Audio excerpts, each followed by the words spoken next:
আদি পুস্তক 2 অধ্যায় 22 ও 23 পদ।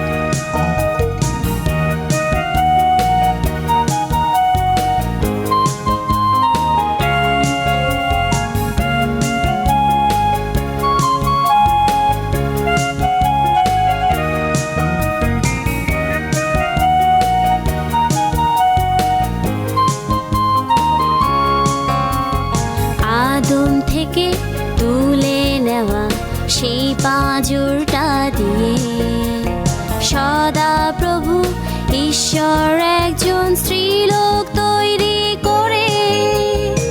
আদম থেকে তুলে নেওয়া সেই পাঁজরটা দিয়ে সদা প্রভু ঈশ্বর একজন স্ত্রীলোক তৈরি করে।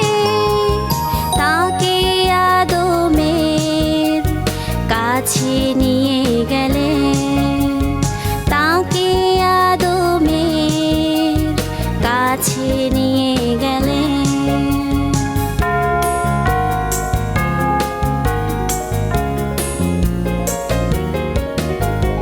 তাকে দেখে আদম বললেন, এবার হয়েছে, এর হাড় মাংস আমার হাড় মাংস থেকে তৈরি।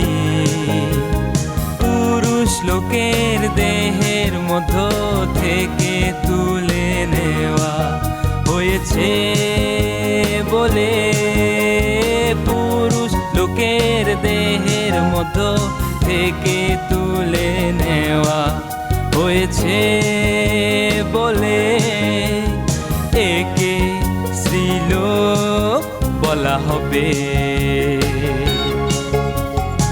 একে স্ত্রীলোক বলা হবে,